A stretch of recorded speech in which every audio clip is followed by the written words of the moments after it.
আসসালামু আলাইকুম, সবাইকে ওয়েলকাম করছি। আমি সাকিব শাহরিয়ার। ভিন্ন ধর্ম মতদর্শী যারা শুনছেন সবার প্রতি আমার আন্তরিক কৃতজ্ঞতা। দর্শক, শীত শেষে আমাদের মাঝে বসন্ত ধরা দিয়েছে এবং বসন্তের পরপরই কিন্তু আমাদের মাঝে বর্ষা ধরা দেয়। তার ধারাবাহিকতায় অল্প কিছুদিনের মধ্যে আমাদের মাঝে বর্ষাকাল ধরা দিবে। শীতের সময় কিন্তু আসলে বাংলাদেশে বৃষ্টিপাত হয় না বা কোনো দেশেই সেভাবে বৃষ্টিপাত হয় না। তো আমি যে শীতের সময় বৃষ্টিপাত না হওয়ার কারণে সকল নদীর পানি প্রায় নেমে যেতে দেখা যায়। আমি কথা বলছি ছোট যমুনা নদী থেকে।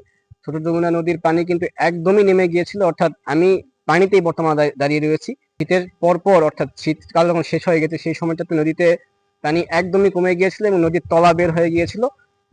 নদী কিন্তু নদী দিয়ে মানুষজন হেঁটে পার হয়েছে ও পাশটায় একদমই পানি কমে যাওয়ার কারণে নদীর তলা বের হয়ে গিয়েছিল। গত 2 দিন থেকে নওগাঁতে বৃষ্টিপাত হয়েছে। আমি কথা বলছি নওগাঁ থেকে, তো নওগাঁ শহরের মাঝ দিয়ে বয়ে গেছে ছোট যমুনা নদী। গত 3 দিন নওগাঁতে থেমে থেমে এবং মুষলধারে মোটামুটি বৃষ্টি হয়েছে এবং বৃষ্টির পানির কারণে কিন্তু নদীতে আবারও সেই পানি ফিরে এসেছে। তো নদীতে মোটামুটি পরিমাণের পানি বিরাজ করছে। আর অল্প কিছুদিন পর অর্থাৎ কয়েক মাস পরই আমাদের মাঝে ধরা দিবে বর্ষাকাল। বর্ষাকালে কিন্তু বাংলাদেশে ব্যাপক আকারের বৃষ্টিপাত হতে দেখা যায় এবং অতিরিক্ত বৃষ্টির কারণে অনেক সময় অতিরিক্ত বৃষ্টির কারণে বাংলার বিল সহ নদীতে ব্যাপক আকারে পানি বিরাজ করে। পাশাপাশি অতিরিক্ত পানির কারণে কিন্তু কোথাও কোথাও বন্যাও হতে দেখা যায়। তো গত 3 দিনের পানিতে ছোট যমুনা নদীতে পানি ব্যাপক আকারে এসেছে। আর নদী কেন্দ্রিক যে ব্যবসা বাণিজ্য, তো নৌকা ব্যবহার করার মধ্য দিয়ে মাল যাতায়াত কাজে ব্যবহার করার ক্ষেত্রে নদীকে ব্যবহার করা হয়। পাশাপাশি কিন্তু মৎস্য আহরণের জন্য নদীকে ব্যাপক আকারে ব্যবহার করা হয়। বড় বড় নদীগুলোতে ট্রলার চলে। কিছুদিন আগে বুড়িগঙ্গাতে গিয়ে আমি ভিডিও করেছি। বুড়িগঙ্গাতে অনেক ট্রলার চলতে দেখেছি এবং লঞ্চও চলতে লেগেছে। একসময় বুড়িগঙ্গা বাংলাদেশ স্টেট সেন্টার ছিল, ওখানে ব্যবসা বাণিজ্য ব্যাপক আকারে হতো এবং বুড়িগঙ্গা বর্তমানে মরছে, কিন্তু তবুও কিন্তু বুড়িগঙ্গাতে ব্যাপক আকারে লঞ্চ এবং নৌকা যাতায়াত করে। বুড়িগঙ্গা যেহেতু গভীর নদী, সঙ্গত কারণে বড় বড় নদীগুলোতে বছরের প্রত্যেকটা সময়ই নৌকা অথবা ট্রলার বা লঞ্চ চলে। কিন্তু আমি যেখানে কথা বলছি এটা ছোট যমুনা নদীর পাড় থেকে কথা বলছি। ছোট যমুনা নদীতে যখন শীত আসে সেই সময়টাতে কিন্তু ব্যাপক আকারে নদীর পানি কমে গিয়ে থাকে বা কমে যেতে দেখা যায়।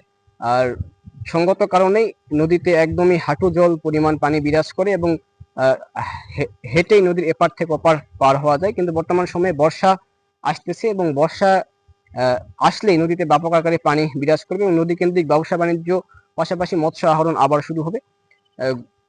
শীতের সময়টাতে মাঝিরা কিছু পরিমাণ মৎস্য আহরণ করেছে, কিন্তু বেশ 1 মাস আগে থেকে বা 1 মাস আগে নদীতে এতই কম পানি ছিল যে নৌকা চলার একদম অনুপযোগী এবং নদীতে মাছ ছিল না বললেই চলে। বেশ গত 3 দিনের পানিতে কিন্তু নদীতে পানি এসেছে এবং বিল থেকেও কিছু পানি হয়তো বা নেমে এসেছে। সঙ্গত কারণেই নদীতে আবারও মাছ দেখা দিচ্ছে এবং জেলেরা কিন্তু মাছ ধরার কাজে আবারও ব্যস্ত হয়ে পড়ছে, অর্থাৎ তারা আবারও মাছ আহরণের জন্য প্রস্তুতি গ্রহণ করছে। অদূরেই দেখলাম নৌকা নিয়ে একটি জেলে মাছ ধরার জন্য প্রস্তুতি গ্রহণ করছে এবং অল্প কিছুদিনের মধ্যেই তারা মাছ আহরণ করবে বলে আমি মনে করছি।